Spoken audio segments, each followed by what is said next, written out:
Cordial saludo, mis hermanos. Dios es bueno, nos permite este día también venir a reunirnos como hermanos y predicar del mensaje de la palabra del Señor.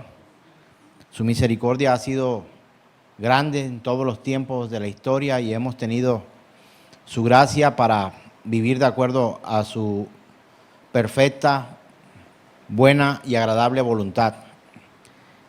Oremos y que este tema que hoy vamos a compartir, que tiene por nombre Reforma, tengamos la claridad por parte de Dios en nuestras vidas para comprender la importancia de que en todos los tiempos hayan hombres dispuestos a servirle al Señor y a humillarse bajo su voluntad y caminar de acuerdo con Él. Oremos, hermanos.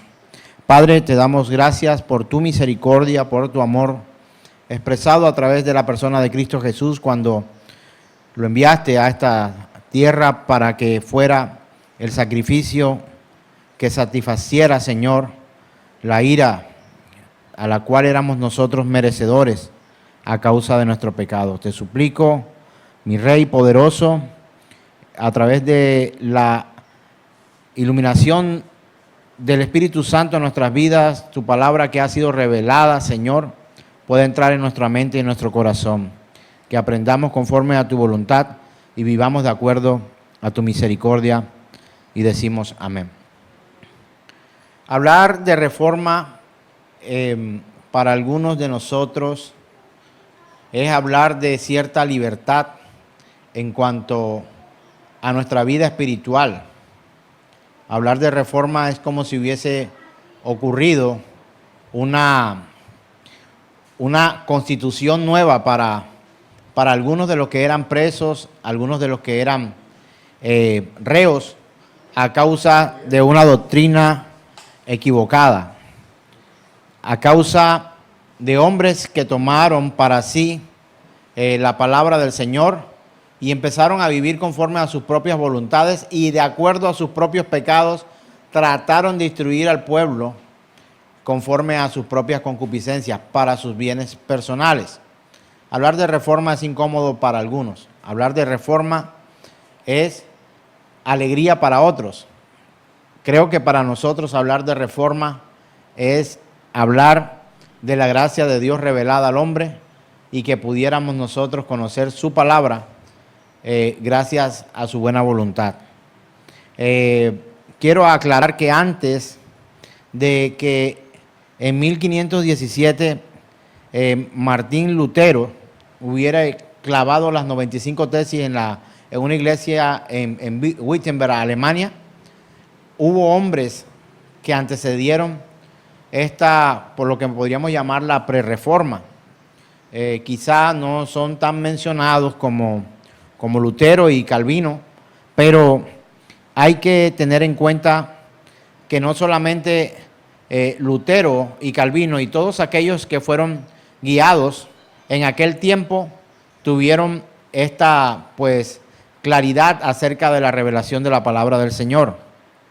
Si vamos a la historia encontramos hombres como John Wycliffe, que también tuvo la oportunidad de sublevarse ante la falsa doctrina. Jan Hus también en 1369 también tuvo la oportunidad de ir en contra de la iniquidad rampante del clero. Entonces, no podríamos decir que solamente a través de Martín Lutero, y de hecho creo que si pudiéramos hablar con él, esto es una tontería quizás decirlo, pero no estaría de acuerdo con decir que él fue el precursor de la reforma, ni tampoco Spurgeon como si fuera llamado el príncipe de los predicadores. Son títulos que nosotros hemos dado a ciertos hombres porque han sido importantes en las diferentes épocas de la historia.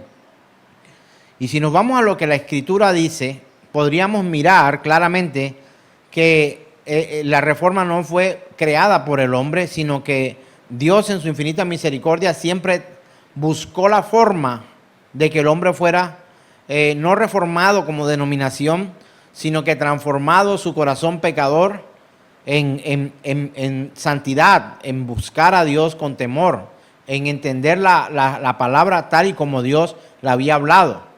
Podríamos entonces meter a Pablo, a Pedro, a Tomás, a todos estos hombres que anduvieron predicando el mensaje de la palabra del Señor. Así que entendamos que si en algún momento hacemos mención de estos hombres, es como cuando hoy podríamos nombrar algunos de los escritores que nos ayudan a ilustrarnos y a comprender un poco mejor el mensaje de la palabra del Señor.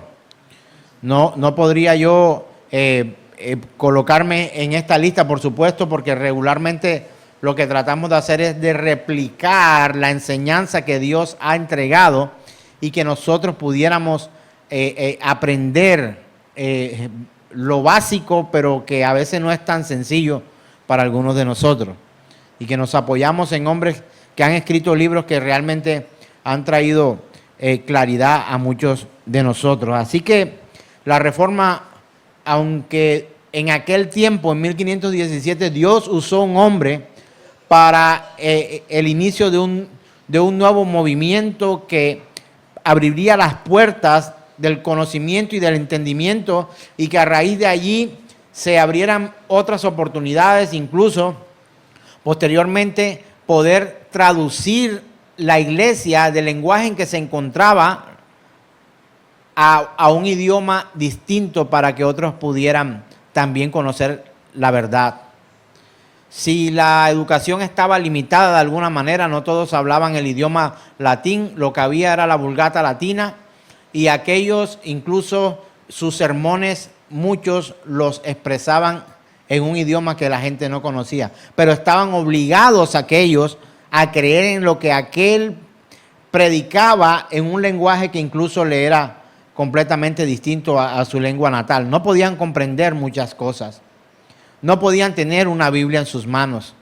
No tenían la capacidad de poderla leer. Y si podía leerla, no era el idioma en que aquel lo pudiera entender. Mucho menos sentarse como usted y yo nos hemos sentado aquí en este lugar, y muchos otros días en este lugar en que nos hemos sentado para escudriñar la Escritura y aprender y estudiar.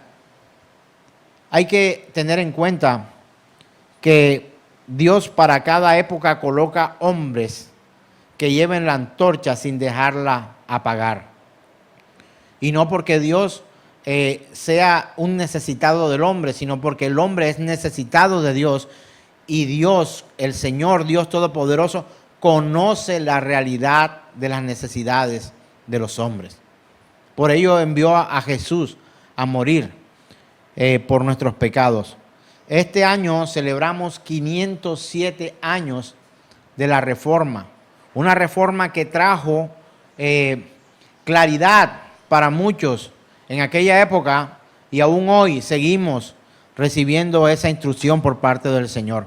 Así que, hermanos, con esta introducción quiero que vayamos a la Escritura, por favor, a Romanos capítulo 12, verso 1, para que entendamos que aún en los tiempos del apóstol Pablo y de la iglesia que se encontraba en Roma, pudiéramos nosotros atender esta realidad. Romanos capítulo 12, verso 1 dice de la siguiente manera: así que, hermanos, os ruego por las misericordias de Dios que presentéis vuestros cuerpos en sacrificio vivo, santo, agradable a Dios, que es vuestro culto racional. No os conforméis a este siglo, sino transformaos por medio de la renovación de vuestro entendimiento, para que comprobéis cuál sea la buena voluntad de Dios, agradable y perfecta. Si usted y yo leemos con claridad, con entendimiento, con razón, con fe, y con la revelación dada por el Señor al apóstol Pablo para que escribiera estas letras, nosotros podemos ver que de allí estamos hablando de que el hombre está llamado para que haya una transformación dentro de sí, que no se conforme a lo que las apariencias muestran, que hay un llamado para conocer a Dios de manera mucho más profunda, que hay un llamado por parte del Señor para que nosotros pudiéramos hacernos de las promesas de Dios para vivir una vida conforme a su voluntad.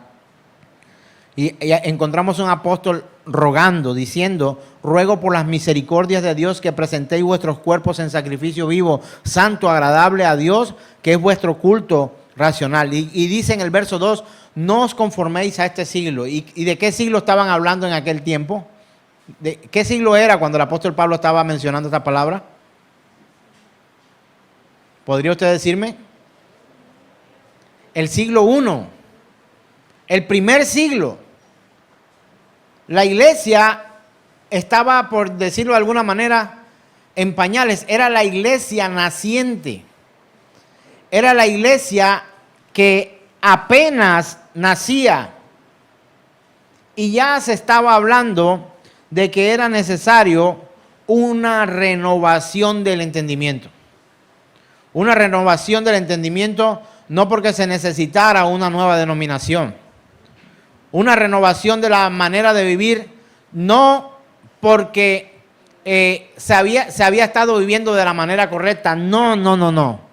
Era una renovación porque el hombre había vivido su vida de pecado y era necesario para él una transformación, una renovación, una reforma en la vida de nosotros.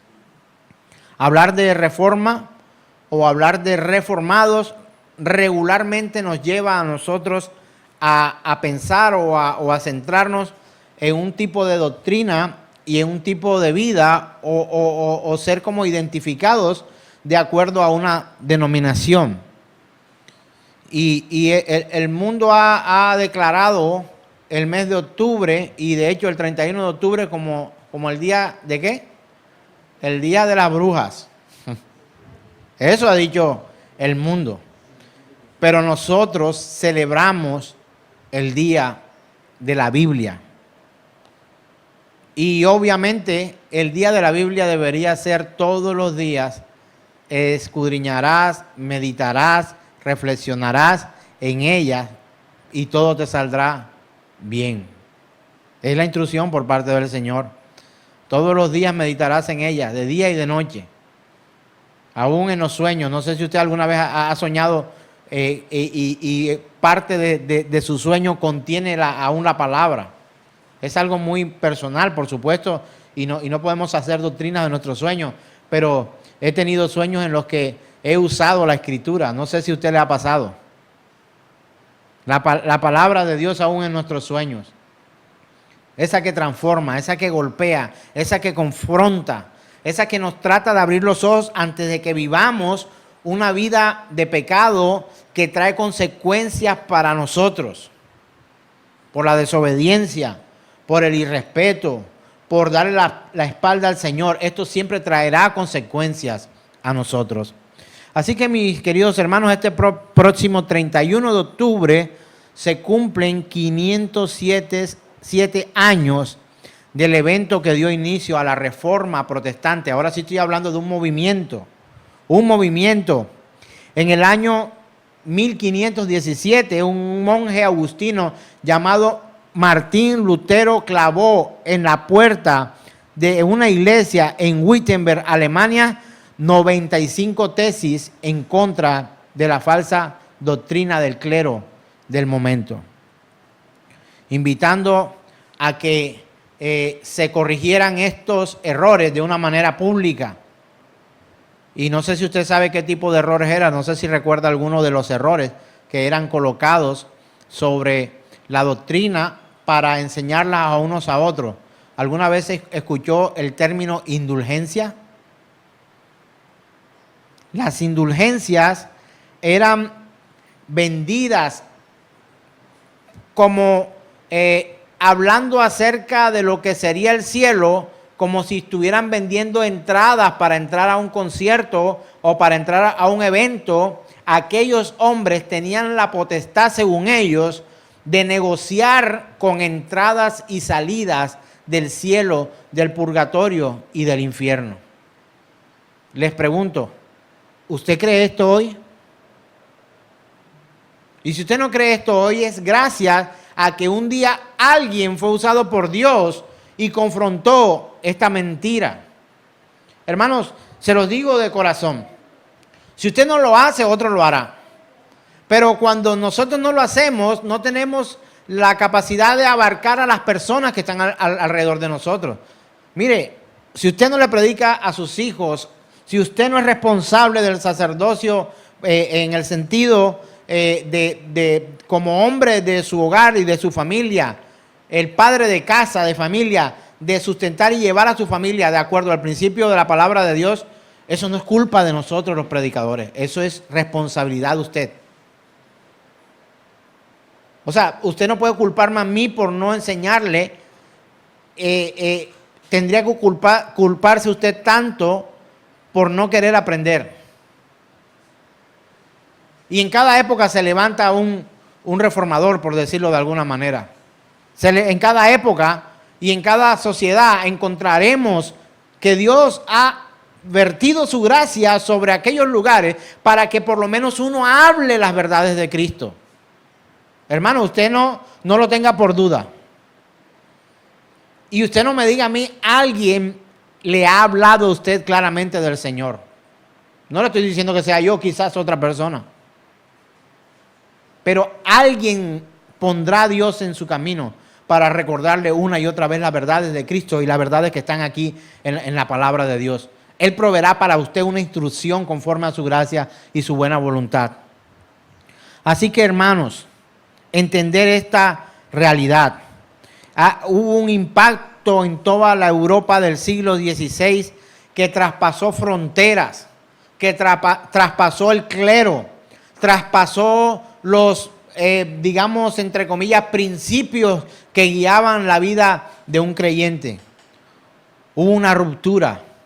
Se quebró algo allí en aquel momento. Se expusieron a los falsos predicadores y se expusieron las falsas doctrinas. Hermanos, esto tenemos que hacerlo hoy también. No pensar solo en Lutero en 1517. Hermanos, estamos en el 2024. No hay Lutero. Pero tú y yo nos debemos convertir en predicadores de la verdad y que haya un movimiento alrededor de nosotros de reforma en cuanto a la concepción de la persona de Cristo Jesús.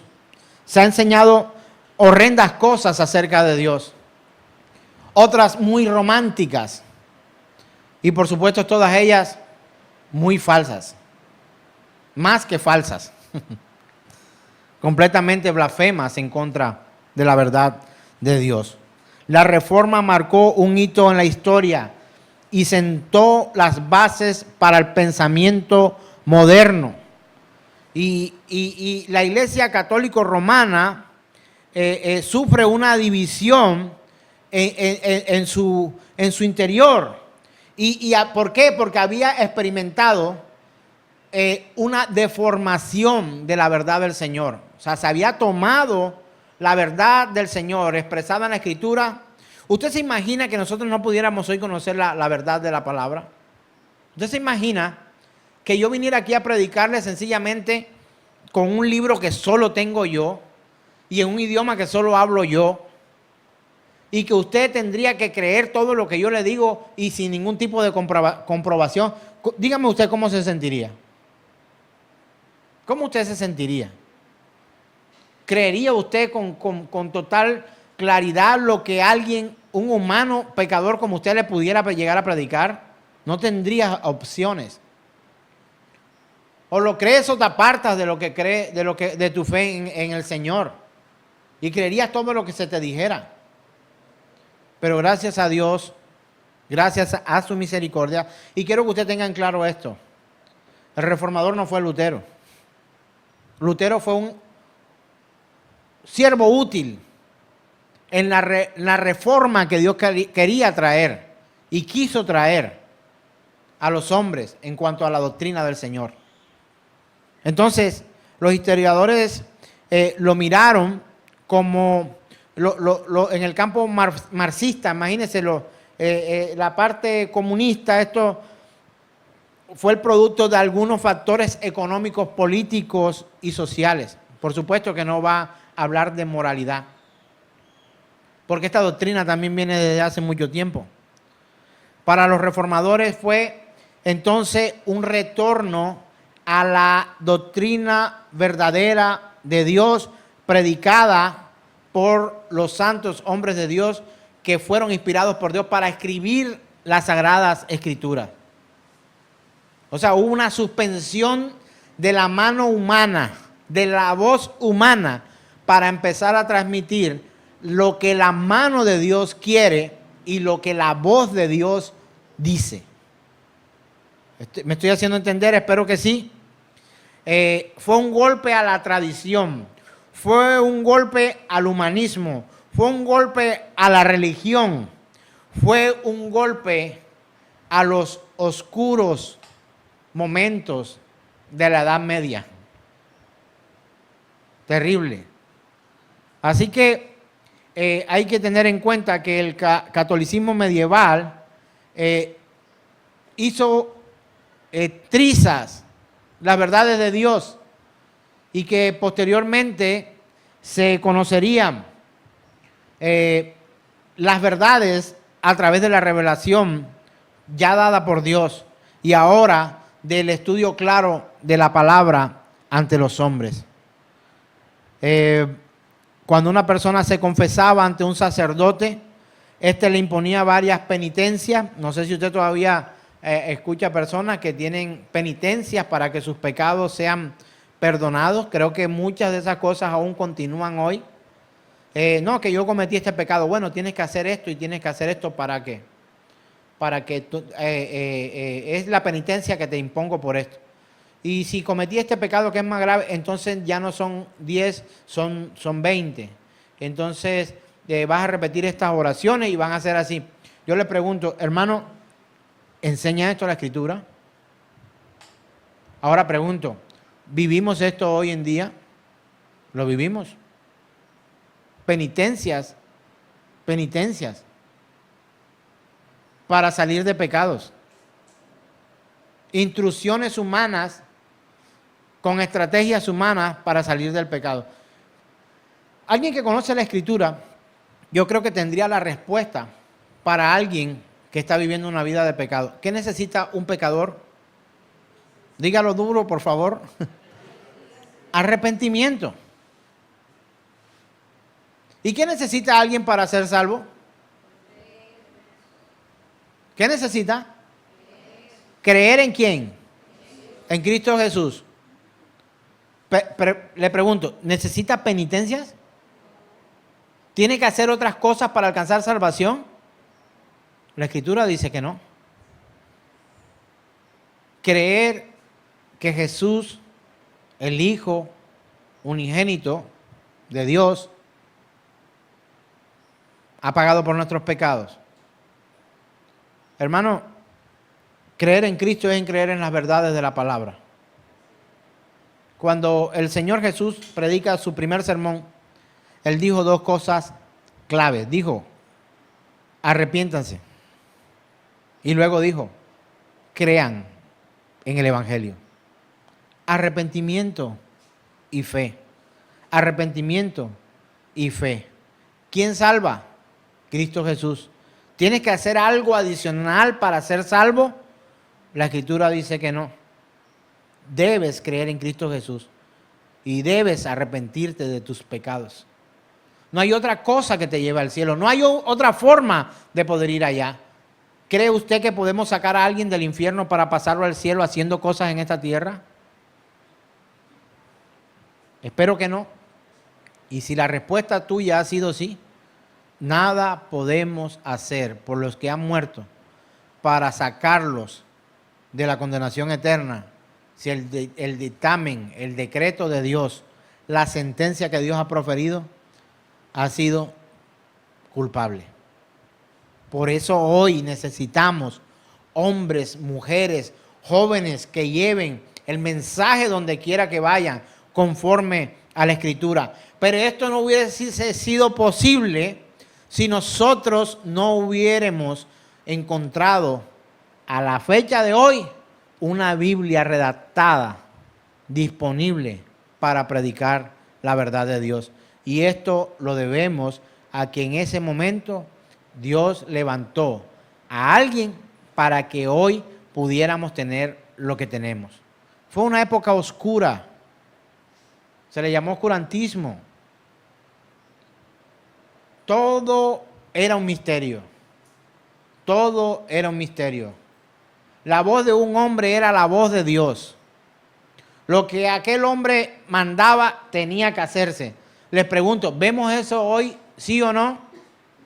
Aún hoy vemos vestigios de esa realidad a la que muchos de nosotros le hemos dado la espalda. Esto de que la voz del pueblo es la voz de Dios, hermanos, dejémoselo a los políticos. Eso no es un versículo bíblico. La voz del pueblo nunca será la voz de Dios. Nunca. Nunca. Hermanos, las masas van tras la mentira de este mundo. Y entiéndalo que donde hay verdad, pocos quedan. Le quiero poner solo un ejemplo. ¿Recuerdan aquel pasaje bíblico donde se muestra que hallan a una mujer en pecado de adulterio y que ésta es llevada frente a Jesús porque iba a ser apedreada delante de él? Y le preguntan, ¿qué es lo que tenemos que hacer según la ley de Moisés al Señor para probarlo? ¿Cierto que dice apedrearla? Y todos convinieron que sí, pero el Señor lanza una verdad frente a ellos y dice, quien esté libre de pecado, lance la primera piedra. El Señor dijo una verdad. Aquella mujer era pecadora, ¿sí o no? Pero aquellos que estaban detrás de ella con piedras en sus manos, también lo eran. ¿Y sabes cuántos quedaron allí? Una pecadora y Jesús, solamente. Y aquella pecadora, aunque fue la última que se fue la única que se fue libre de pecado. Porque el Señor, las palabras que expresa son, ni yo te condeno, ve y no peques más. En ella encontramos la gracia de Dios manifestada. Aquella mujer se levantó de ahí. Cuando llegó como la peor pecadora ante los ojos de la humanidad. Pero para los ojos de nuestro Dios Todopoderoso, todas las cosas son claras y Él estaba viendo el pecado de cada uno y sabía que ninguno de ellos podría ser el juez de ninguno de otro que estuviera en aquel lugar, porque aquellos también tenían cosas de qué arrepentirse. El Señor le perdonó. De ese montón de personas, solamente una persona se fue con el perdón de Dios. ¿Quién fue? La pecadora a quien iban a apedrear. Sencillamente. Sencillamente. Hay que tener en cuenta que esta buena noticia vino no porque nosotros la mereciéramos, pero Dios quiso salvarnos a nosotros por su misericordia. Otra de las cosas que ellos hablaban era que nadie podría entrar al cielo directamente, sino que primero tenía que pasar por un lugar que ellos le denominaron el purgatorio, donde se purgaban los pecados. Hermanos, si Cristo no es la medicina al pecado, créeme que ningún lugar será el lugar para quitarte los pecados. El pecado no lo quita un lugar. El pecado lo quita el Señor, porque Él es el único del que la Escritura dice, he aquí el Cordero de Dios, que ¿qué? Que quita el pecado del mundo. Nadie es santificado por venir aquí un domingo, un miércoles, un jueves, un viernes. No es que yo voy a ir a la congregación, porque a veces hasta mal se dice voy para la iglesia. Si tú vas para la iglesia, entonces ¿tú quién eres? Si yo soy iglesia, no puedo ir a la iglesia. Si yo soy iglesia, yo soy iglesia y me voy a encontrar con los de la iglesia. Pero no es este lugar, este recinto, 4 paredes, un edificio, la iglesia del Señor. La iglesia es el pueblo adquirido por Dios para que sea la esposa de su Hijo, el esposo, su unigénito, Jesús el Cristo. Y aquellos predicaban acerca de que algunos no merecían entrar al cielo directamente. Ellos tenían como una especie de torniquete para desviar el camino de unos y el camino de otros. Hermanos, contra eso se levantó la reforma.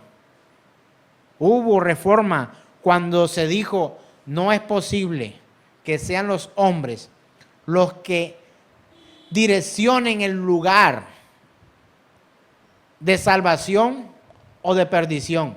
Hermano, ¿quién es nuestro juez? Es el Señor. No hay otro juez. Nuestro Señor Jesús es nuestro juez. Juez y abogado. Juez y abogado. Él es quien nos ha de juzgar. Por eso cuando la Escritura habla de que algunos quisieron llegar y entrar al cielo y entrar en el reino de Dios, Él le dijo a uno, ¿saben una cosa? Yo ni los conozco. Apártense de mí, hacedores de maldad. No los conozco. No, pero que en tu nombre hicimos, echamos fuera demonios, sanamos enfermos, llevamos tal. No los conozco. ¿Sabe por qué? Porque Él no solamente es omnisciente, sino sencillamente porque Él conoce el corazón de cada uno de nosotros. Él no solamente es omnisciente, también es juez. Determina quién sí y quién no. Entonces no podemos decir que desde la base central de la tierra que regula el cielo, no. Esta cosa es falaz, esto es mentira, es una falacia, es un engaño. Nadie puede direccionar tu camino hacia un lugar u otro. Solo Cristo, solo el Señor, solamente Él. No hay otra oportunidad, opción para que nosotros podamos ir al cielo. Hermano, el purgatorio no existe. Hace poco uno de los papas tuvo que retractarse acerca del purgatorio. Otros quieren hoy avivar esas falsas doctrinas. Imagínense que según ellos habían creyentes que tenían superávit. ¿Qué quiere decir esto? Que tenían tantas cosas buenas que podían empezar a distribuir sus cosas buenas en otros para que esos otros también pudieran entrar al reino de Dios. Imagínense esto. Quizá usted y yo hoy podamos ver con claridad que esto es una cruel mentira. Pero ¿sabe una cosa? En aquel tiempo lo creyeron. ¿Y sabe? Pagaban. Por eso me sorprende tanto cuando algunos de nosotros en algunas congregaciones de sana doctrina, cuando sabemos que no enseñamos la recolecta de dinero como una forma de ganancia, sino como de sostenimiento, por eso de hecho aún me entristece cuando sabemos que hay una necesidad que entre usted y yo podemos suplir y no es suplida. Porque en muchos otros lugares las mentiras recogen mucho más dinero. Pero ¿sabe una cosa? Es así. Es normal. Es normal. La verdad siempre tendrá oposición de una u otra manera. Predicar la verdad no hace llegar muchos seguidores. Hermano, yo quisiera que usted analizara la situación en cuanto, pregunto, ¿a Cristo lo seguían las multitudes, sí o no? ¿Usted qué podría decir? ¿Lo seguían las multitudes? Pues yo creo que sí, yo leo la Escritura que las multitudes lo seguían. Pero, ¿usted no ha analizado cuándo había, por decirlo de una u otra forma, más multitudes? O sea, ¿dónde había más gente? Cuando hacía milagros, cuando repartía comida, ¿cierto? Pero cuando hablaba las verdades duras, el llamado al arrepentimiento, el servicio al Señor, el abandonar todas las cosas y preferir al Señor, en tomar la cruz y seguir a Cristo, ¿cuántas multitudes le seguían? Pregunto, ¿no cree usted que se rebajaba la multitud? Cada vez sí eran menos. Estaban las multitudes, estaban su grupo de 12, además de eso, tenía un grupo de 3 y hasta 1.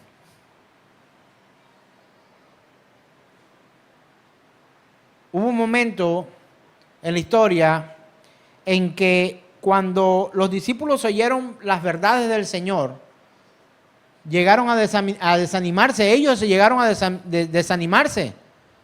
Y una de las preguntas que el Señor le hizo fuertemente fue, ¿ustedes también quieren irse tras ellos? Bueno, y que esta palabra es muy dura, Señor. ¿Les parece que deben irse? No hay problema. Se pueden ir. Y una de las cosas que el Señor dijo fue, váyanse. No quieren la verdad, les pesa, está bien. Pero Pedro responde, dice, ¿a dónde iremos si solo tú tienes palabra de vida eterna? Ellos supieron identificar la verdad de la mentira, el falso evangelio del verdadero, la verdad de Dios y la mentira de los hombres. Hermanos, hoy el Espíritu Santo de Dios nos capacita para hacer diferencia entre lo bueno y lo malo, la verdad y la mentira, las tinieblas y la luz, el falso evangelio y el verdadero evangelio. Eso lo hace el Señor hoy también, en medio de nosotros. Lo hace aquí, lo hace en esta ciudad, lo hace en este recinto. Yo sé que en algún momento algunos de ustedes han tenido la responsabilidad, la invitación, el afecto, etcétera, que por alguna razón han tenido que visitar algún otro lugar. Y quiero aclarar que este no es el único lugar donde se predica el mensaje de la palabra de Dios. No nos hallemos como Elías nosotros pensando que quedo solo yo aquí en la ciudad y el Señor le respondió, no está solo, hay 7,000 que no han doblado sus rodillas. Hay otros muchos más lugares, por supuesto, en donde se predica la verdad del evangelio. Pero usted cuando va a un lugar donde se predica un falso evangelio hoy, usted es capaz de identificarlo. Cuando usted ha sido expuesto a la verdad de Cristo, usted es capaz de identificar cuando le están mintiendo y están diciendo cosas que la palabra no dice, o por lo menos lo dice en un contexto diferente al que el Señor lo ha dicho. ¿Sí o no? ¿No le ha pasado? ¿Ha vivido momentos en los que usted dice, está diciendo algo que está allí, pero eso no es así? Hay un error en su doctrina, sencillamente porque el Espíritu Santo de Dios le capacita a usted. Así que la Reforma Protestante buscaba protestar en contra de las malas prácticas y los abusos que se venían presentando al interior de las iglesias católicas de aquella época. Y sí, Martín Lutero, Juan Calvino fueron llamados reformadores principales en aquel tiempo, pero como lo dije al principio, otros hicieron un trabajo antes de que ellos fueran llamados reformadores. Claro que sí. Antes de ellos hubo hombres de Dios en diferentes tiempos. Los profetas eran reformadores. Isaías, Malaquías, Jeremías, Daniel, reformadores. Reformadores. Moisés, reformador. Abraham, reformador. Salió de su tierra y de su parentela. ¿Sí o no? Tuvo que ser transformada su vida. Dejó sus viejos hábitos y empezó a vivir ahora una vida conforme a la voluntad de Dios. Y si podríamos decir de alguna manera, la Reforma Protestante ha sido un movimiento que trascendió la esfera de lo religioso, es decir, que no fue un movimiento solo para lograr una reforma de la iglesia, sino que también tuvo una incidencia e importancia en el desarrollo social, en la nueva manera de ver y organizar la sociedad, separada del dominio de la iglesia de su tiempo. Hermanos, hoy hablamos de libertad de conciencia.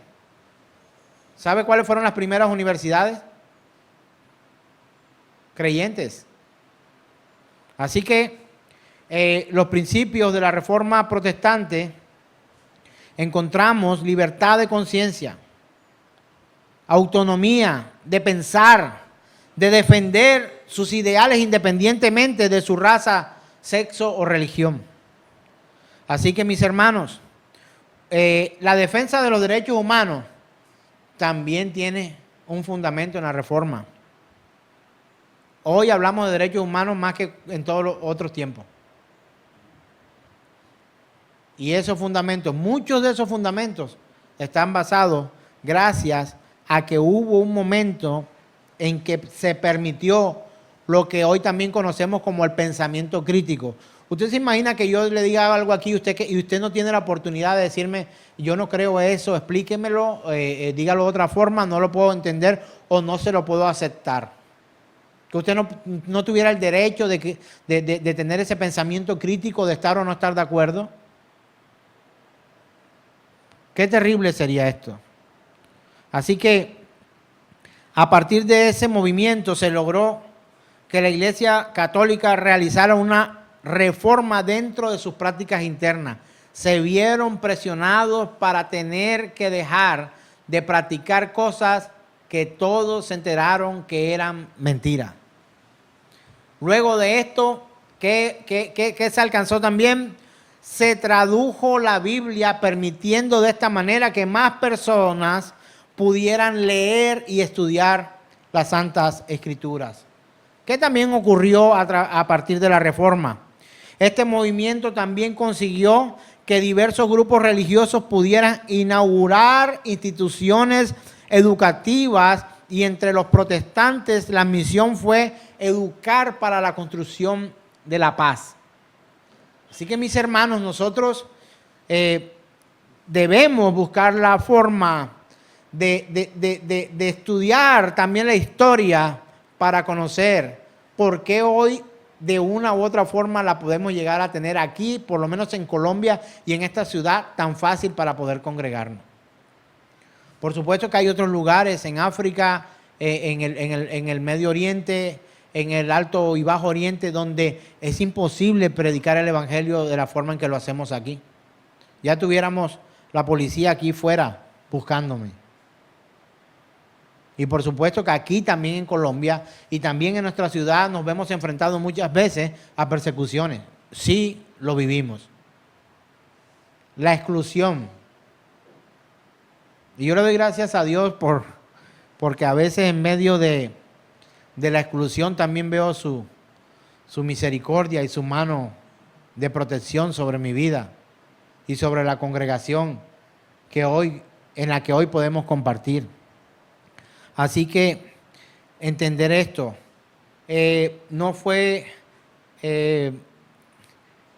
Martín Lutero y Calvino los que causaron esto en la historia. Fue Dios quien escogió a hombres, así como en otros tiempos, para que hubiera una transformación en las personas. Así que entendamos estas verdades y vamos a la Escritura nuevamente en Romanos capítulo 3, verso 28, aclarar una de las mentiras que en algún momento se dijeron. Necesitamos entender esta verdad y otras más que vamos a leer a continuación. Romanos 3, 28 dice: concluimos pues que el hombre es justificado por fe sin las obras de la ley. Hermano, por fe. No debería haber alguien que se levante para contradecir esta verdad. Porque esto está en mi Biblia y también en la suya. Entonces deberíamos afirmar estas verdades Y no porque las obras nos llevan a nosotros a ser justificados. Nadie es justificado por obra. Aunque si fuera por obra, fuera por la obra de alguien. Y no es usted, es Cristo Jesús. La única forma en que la obra de alguien pudiera justificarlo usted, la única forma es que usted apele a la obra de Cristo Jesús. No hay otra. Ahora veamos otra. Romanos capítulo 4, verso 4. Vamos a buscar la escritura. Romanos capítulo 4, verso 4 dice: pero al que obra no se le cuenta salario como gracia, sino como deuda. Mas al que no obra, sino cree que aquel que justifica al impío, su fe le es contada por justicia.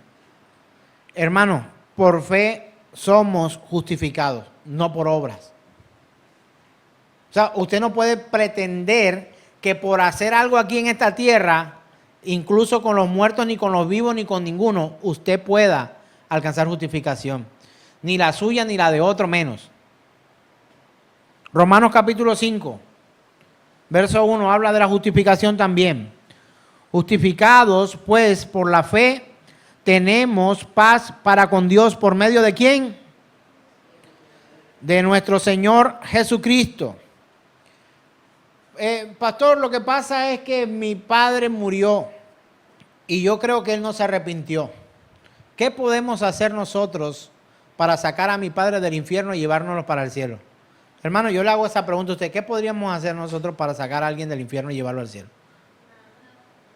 Nada, si estamos luchando nosotros más bien por no ir, buscando la forma de agradar a Dios, no porque nuestras obras nos puedan llevar al cielo, sino en perseverar en la fe.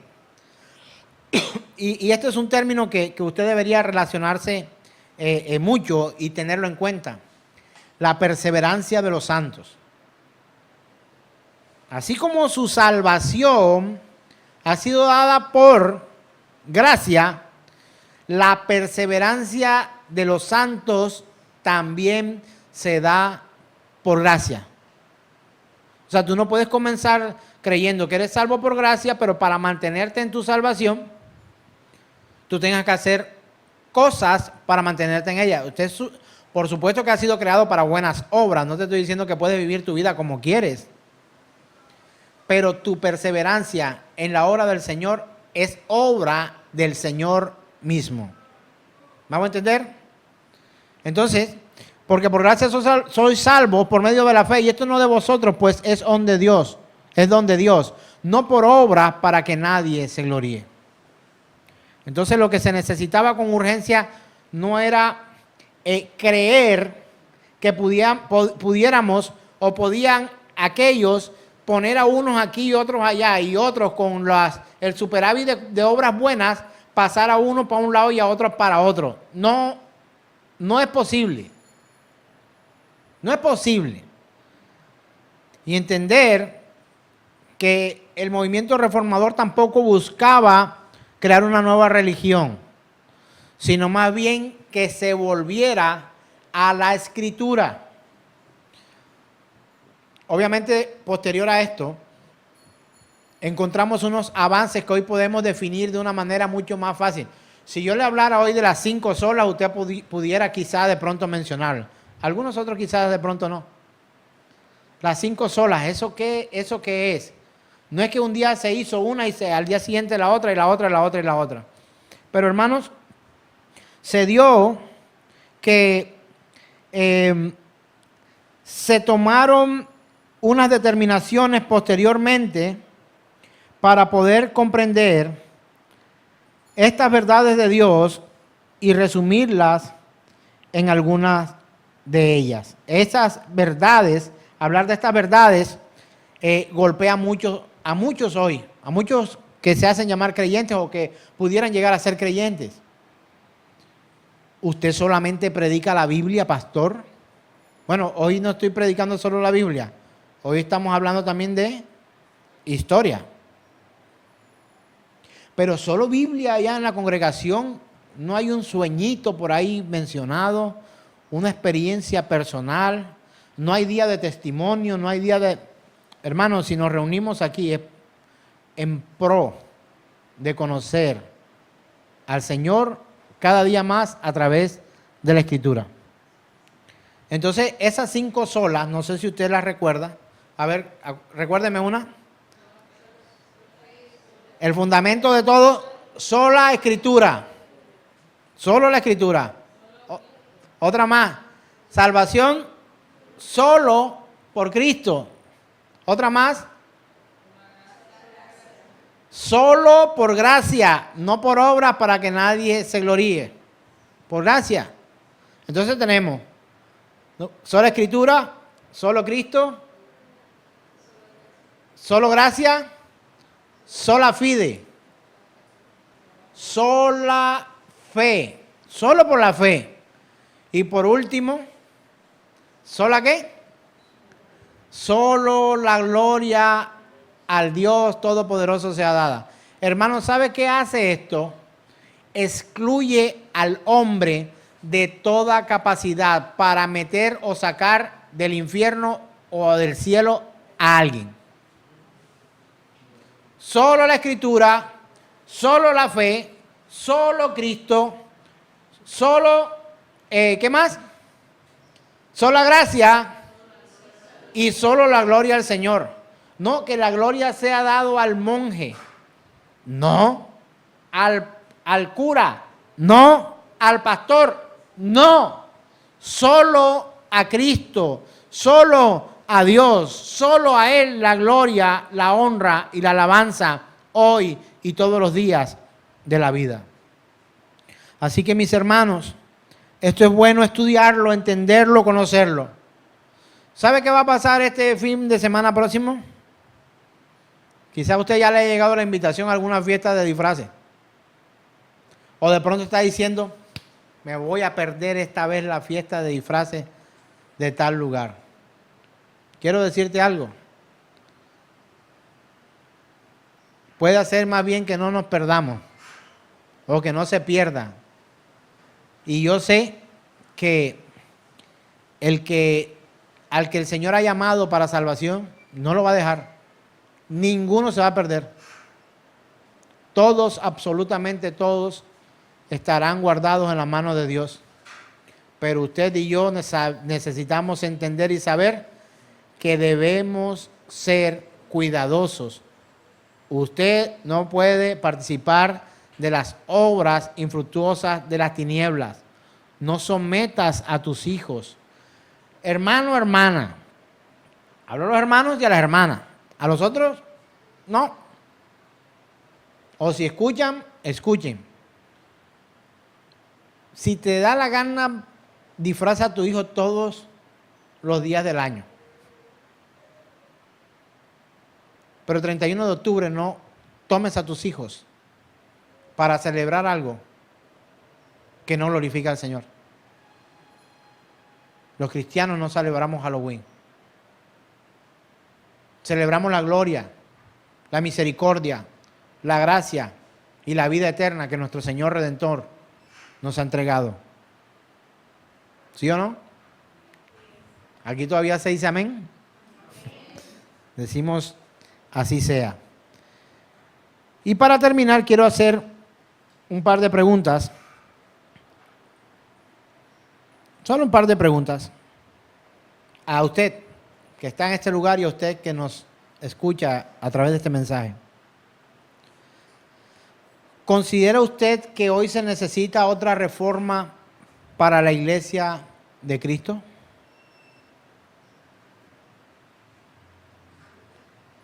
¿Sí o no? Alce la mano los que sí. Alce la mano los que no, pues. ¿Y los demás? Ni sí ni no. ¿O será que los que necesitamos una reforma somos nosotros? ¿Quién está de acuerdo con eso? Muy bien. ¿Será que usted está esperando que venga otro reformador para usted hacer lo que le toca? Esto está dado, hermano.